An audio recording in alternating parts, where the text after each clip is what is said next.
Hello, everyone, and welcome to the Venusian Womb podcast. This is a bonus retreat episode. We are going to be really just tapping into the field of the You Are the Muse retreat. This is a women's retreat that we are hosting from June 12th to June 14th at Entrelac, Quebec. This is about an hour north of Montreal. And for any of our listeners that are not currently based in Canada, that are not in Montreal, we also encourage you to stick along for this episode because we're going to be speaking about the foundation of what Venusian Womb is and what you can expect from us in the next coming months, years, retreats that we have, and all the different forms of creation that stem from Venusian Womb. So without further ado, let's start off with the archetype that forms the foundation of this retreat, which is the Muse. And even before we just explain this archetype, I just want to bring in like a quick little reminder of what our philosophy is Mm. at Venusian Womb. And our philosophy is connection and co-creation.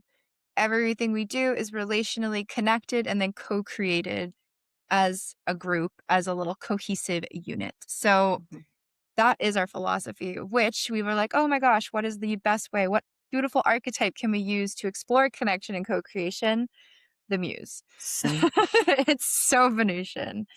And we're each going to take our turns explaining what the Muse means to us individually, because that collectively informs what the Muse means. And also, we're co-facilitating this retreat with Steph. And we had such a beautiful exploration of this Musey energy, the three of us, in October, which already set the framework for this retreat that we're co-facilitating together. And what I've come to embody and feel and understand the Muse to be is really the essence of expression, of expressing yourself in whatever form that expression is coming out in that particular moment, because it's going to change depending on how you feel, whatever state you're in, whatever context you're in, whatever people you're with, and whatever form it's coming out, whether you're actually doing a collage, an art piece, you're expressing with telling a story, you're moving your body, you're singing, you're playing an instrument, you're whatever. Expression and creation can be literally anything. And it's so inspired by those different factors, the people you're with, the context you're in, how you're feeling. And to me, that is Muse energy. It's creation energy that is dependent on those factors that I just named. mm. I love how juicy this energy feels, even just speaking about it, tapping into it, creating from it. So I feel like what I want to add to the Muse archetype here is that the Muse is such a romanticizing archetype. The Muse is able to make anything inspiration for for creation, for expression. And that's the beauty of this archetype, is recognizing that when we are tapping into this frequency of the Muse, when we are wanting to be inspired by life, when we are wanting to create with life, we are actually in our most magnetic energy. Everything can be art. Everything can be inspiration. Everything can be expression. And it kind of creates these pockets of magic in the mundane, where it's like, how can we bring more magic into our lives, into the ways that we're operating in our lives, in the ways that we're expressing? And that can be something that you're doing on your own. That can be something that you're sharing. You're letting yourself be seen and be witnessed in who you are and what you have to say and what feels inspiring. And one of my favorite quotes that connects me to this Muse archetype is "Follow your bliss," Joseph Campbell. Follow your bliss. Like, what is that? What are the things, what are the practices, what are the spaces or the people that inspire you, that enliven you, where you feel so connected to expression, to art, to the magic? That is the Muse. Mm. I love how you said the pockets of magic in the mundane, because yes, that's it. And is specifically that. So think of the Muse as this overarching container that's holding the theme of presence, play, and pleasure. And that is where the magic happens. when we get out of the head and we drop into the body, when we feel what's our connection to the world around us, when we allow our senses to explore the world around us, when we allow ourselves to feel internally what's going on and express it externally. And in that presence that we cultivate, we are going to cultivate in this space, there's either it can feel safe. It can be a safety that comes. Maybe for some, it might not feel like safety. It might just feel like this genuine, deep presence to the moment where you realize, oh my God, it's right here. This is it. This is a huge moment Milena and I have so often. We're often chasing and looking for, trying to find and make these moments happen. But it's so there's, like, a simplicity in it that it's stupid. It's stupid how simple it is to reach presence. I Mhm. mean, that might sound a little odd because it's like, "What do you mean by that?"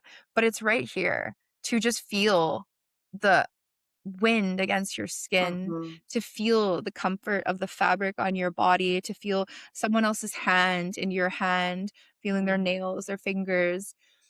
There's something so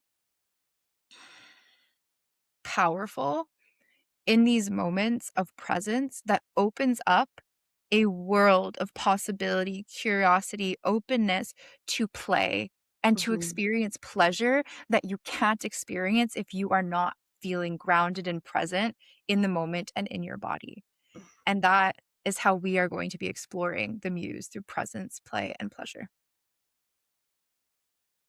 Mm.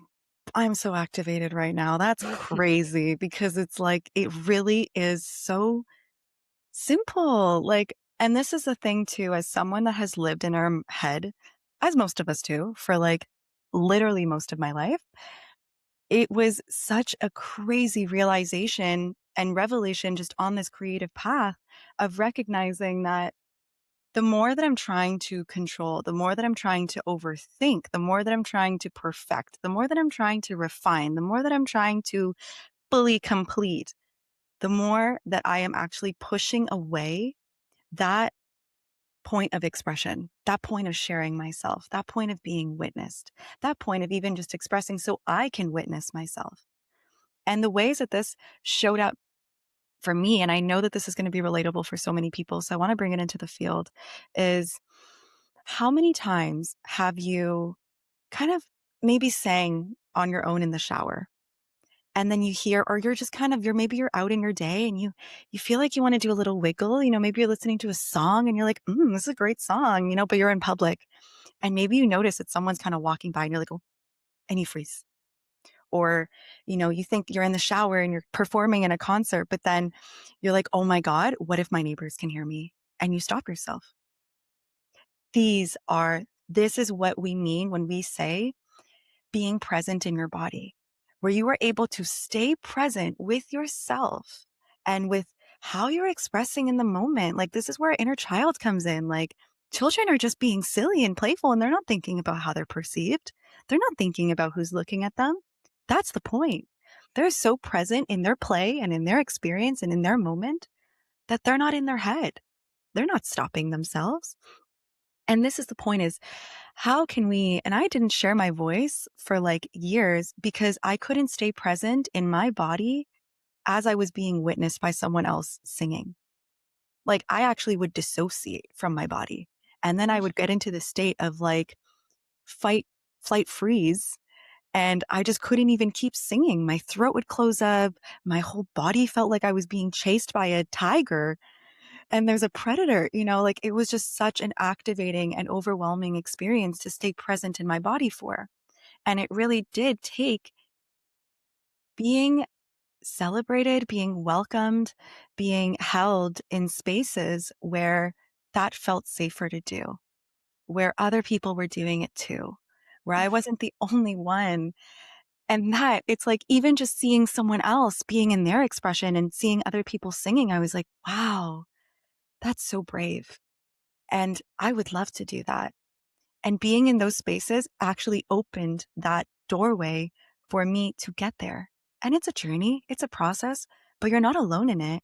And it's so much easier to do it when you're being celebrated, when you're being loved up on for your expression, where you're able to be inspired and be activated. It's like, I want to do that. Okay, let me do it today. Let me try Mhm. that today. Let me practice. And that is what we're doing. We are here and we are practicing how to connect to this archetype together. And it's beautiful that we're not all artists and singers and the most creative beings in the world. Like, it's not for that. This isn't expression with an outcome. This is expression to be expressed. And with everything Milena just shared, the power of permission, the permission slip that is given in these spaces, whether you witness someone in their expression and you think, wow, they're so brave.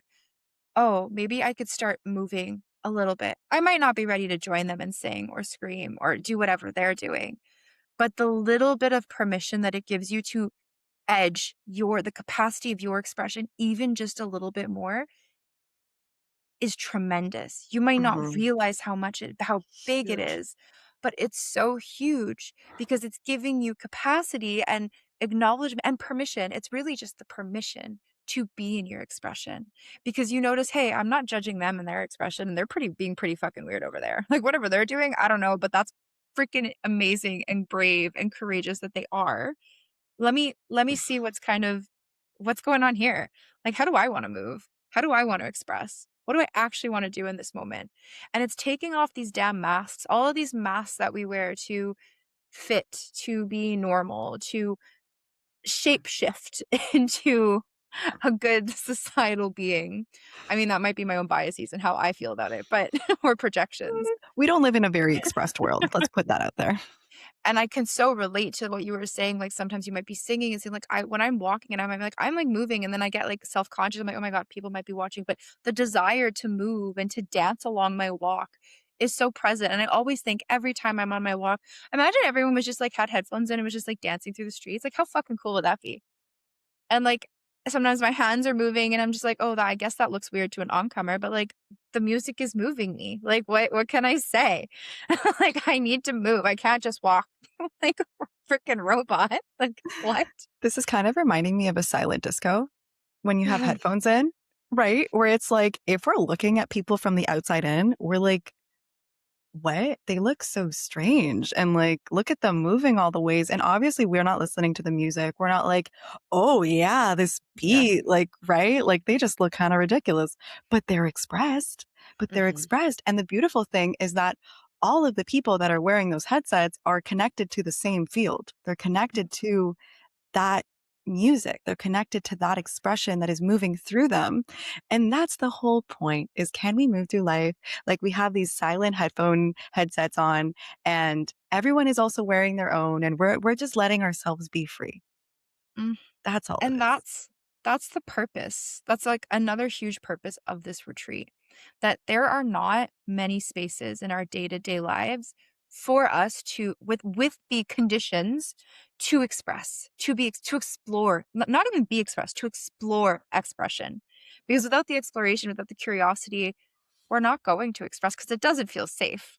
It's not something that we just willingly go and put ourselves out there into. So we're creating this space together to explore expression.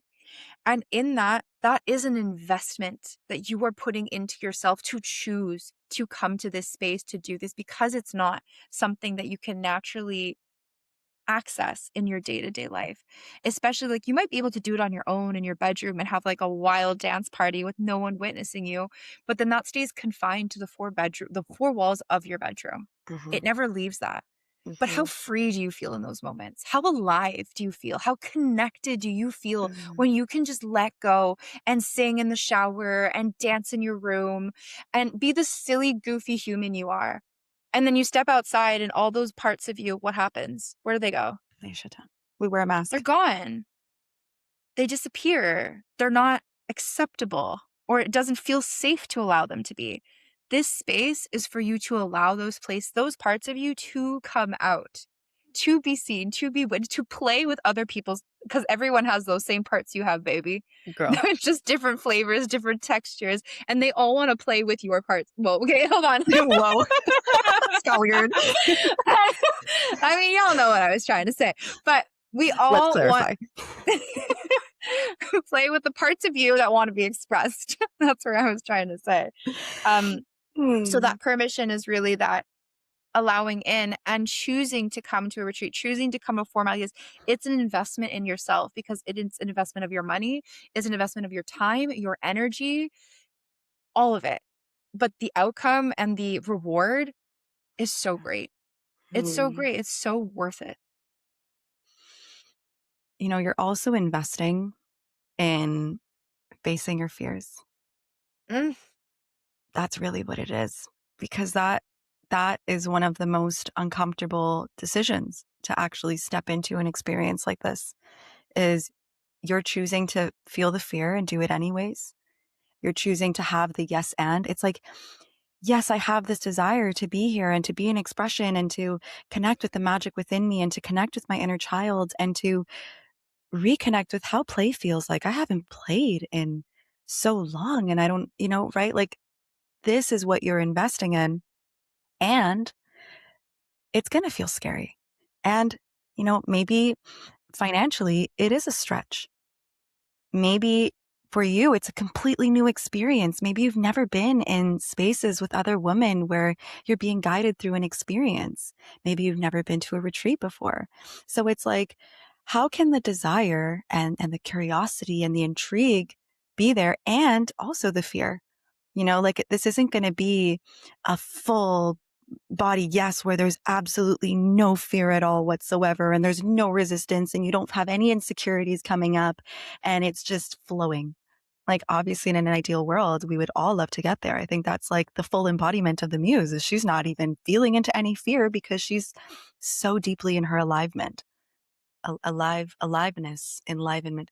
oh, I think You you were know what? trying to say alignment and aliveness at the And same time, and it aliveness. came out as alignment. And I'm like, beautiful. That's that could be a word. Yeah. I'm glad that you guys received. I'm glad that you guys understand my vocabulary. You get it. It's energy. We're speaking through energy.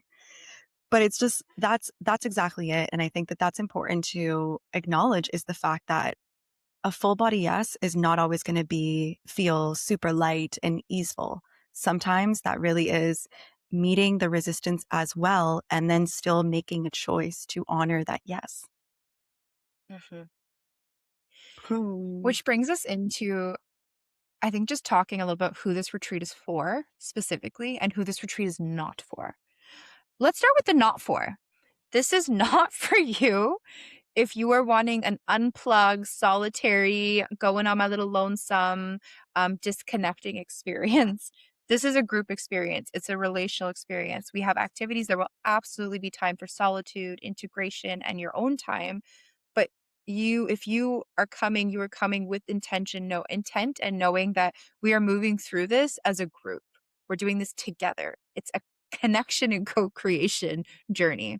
So if you're wanting to come alone, no, it's not for you. Well, you can come alone, but Oh, not to be yes. alone. Yes. Thank you. Good clarification. Much, yes, you definitely. Actually, it's a very, I went to my first retreat by myself last October. So powerful. It's so powerful. The parts of yourself, you meet the parts of yourself you share. And I think going alone to retreats is like a whole different experience of going with someone because then you can't cling to your person. There's like a safety. You're bringing like a safety cushion, and which is so fine. Bring your safety cushion. We encourage it, but it's also so okay that you're just coming You on your own. you are your safety cushion. Yeah. You learn how to meet all of those parts of yourself and not close up and to just Mhm. honor them. They're allowed to be here. Um, and this is also, so I do want to say, sorry, before we kind of go into that rabbit hole of who this is for, I do also want to say who this is not for is someone that is looking for a quick fix, someone that is looking to be saved, someone that is looking to source their power onto others, even onto us as like the guides. Like we are co-creating this whole retreat together. So it's again, like if this is not going to be this like super cathartic, transformative experience that's just going to, right? Like it could be. It absolutely could be because we've experienced it, Megan and I. Mhm. We've seen it in circles. We've seen very beautiful, transformative experiences that people are having. But again, when we are holding on to this pressure of what something should be or how what we want to receive or how we want to transform or what expectations we may have about an experience, it's adding all of this pressure onto the experience, onto yourself in the experience that it actually suppresses creativity. It suppresses authenticity because we're trying to make it something rather than just fully being present to what is. And something that we know, code of integration, is that a lot of the magic will unfold in the retreat and especially in the integration after. In the following days, weeks, months after the retreat, you're going to move through your life and notice how you are moving differently. Noticing maybe, maybe you're doing your dishes and you're humming a song and you're like, I have not really done this before. Maybe you're out going for a walk and you give yourself a nice little shimmy and you're not even thinking about other people in that moment.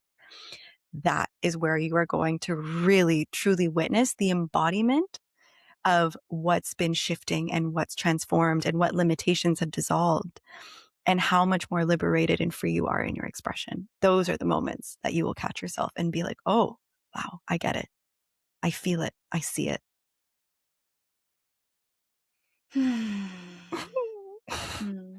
So, for the women, this retreat is for. Honestly, it's for everyone. It's not, I mean, we just said it's not for those people, but if you want to explore your creation, if you feel disconnected from creativity expression, it's for you. If you feel dialed in and tapped in and want to explore the edges even more, you want to go deeper into your expression, you want to explore parts of your expression that you've never explored before, because we all have parts of our expression that we haven't explored. You could be the most embodied, expressed person in the world, and there's still parts of you that long to be touched, experienced, witnessed. It's for you. If this energy, if this theme, if anything we've spoken about in this particular episode, transmission, has hit something, that is very telling that this is for you. Whew, big download as you were talking, as usually unfolds, is okay. Right. So now there's like the muse energy of like we're creating art and we're creating beauty and we're romancing and we're creating magic in the mundane. And there's also like, how are we discharging? How are we integrating life? Because our expression is an incredible avenue for us to discharge any pent up energy, any pent up stress that we're absorbing from our day, from living in this world, from just, we're continuously receiving energy from our environment, from the collective, from the people that we love. And sometimes we need an outlet to let that energy be released in a way that, one, allows it to be released and get it out of us, and two, can also reveal parts of ourselves, and so like we said, right, the muse is expression. It doesn't need to be artistic. It could also be expression of like, what are the practices that allow you to express and to let go of this pent up energy within you? When you're feeling overwhelmed, how are you giving that expression? And it can look in the form of even our routines, our habits, our practices. Like we have to have a way to discharge this energy. Otherwise we will implode. That's just part of it. It's got to go somewhere. The energy has to go somewhere and not holding on to it. And this is how we become that channel. This is how, we let energy flow through us. Maybe we have a shitty experience in our day. We have a shitty day and we're feeling all of this pent up energy in our body. Maybe there's, just like anxiety, fear, overwhelm. Now, how are we like actually letting that be expressed somewhere so it goes somewhere? And then how can maybe that expression lead us into a beautiful piece of art that we can then reflect on and look back on or inspire someone through? And I think that that's something that's so important is, again, these are how are we expressing the energy within us, whether it's to create art or whether it's to literally just come back into our grounded selves without all of this added energy and absorbing. But yeah, I wanted to add that because it's like my mom is currently in a process of self-exploration and seeing she's always worked. Like she's just been such a hardworking woman. And so much of her energy has gone towards her development, her developing her career, her developing stability in her life, developing her family, that she doesn't know what are those practices for her to be able to release any of the energy from her day. And so it stays stored in her body as a stress and overwhelm and kind of a state of freeze. I was there. I still find myself there again and again, and I have to return to my practices so I can give expression to that energy and it doesn't consume me. And that's also part of the exploration is is that it's like, how are we bringing practices to connect to our body and discharge this energy and get out of our head? So this is for you if also you are looking to explore what these different forms of expression and discharging may look like of energy, of overwhelm, of because when we express it, we're literally alchemizing it. It's being released, it's being transformed into something else. On Yeah. that note, that is what we have in store for the Muse retreat that we will be hosting from June 12th to June 14th. Yep, that's right. Those are the good dates. Yes. We encourage any other questions, fears, anything that comes up. If you, especially if you are someone that keeps going back to our website page for the retreat, that keeps going back to the Instagram post, that keeps following along what we're saying about the retreat, that return, that coming back is saying something. So listen, Hmm. follow, get curious and excited, and sign up Be because brave. be brave because we are so excited. We are so excited to explore with all of you who feel called and end up coming to this retreat. It's going to be magnetic. And I do want to say that my ego struggles to believe this is truth, but I know it's true is that anything that is worth it in the world is going to be on the other side of fear. That's just the reality is for you to really be able to experience a life of freedom, of liberation, of expression, of just joy. Not that that is a realistic state to be in all the time, may I say, but to actually be able to actually be present to life, it does take meeting the resistance and meeting the fear and moving through it, and it will always be worth it. And that's the journey. That's the womb journey. That's the journey of the creative path.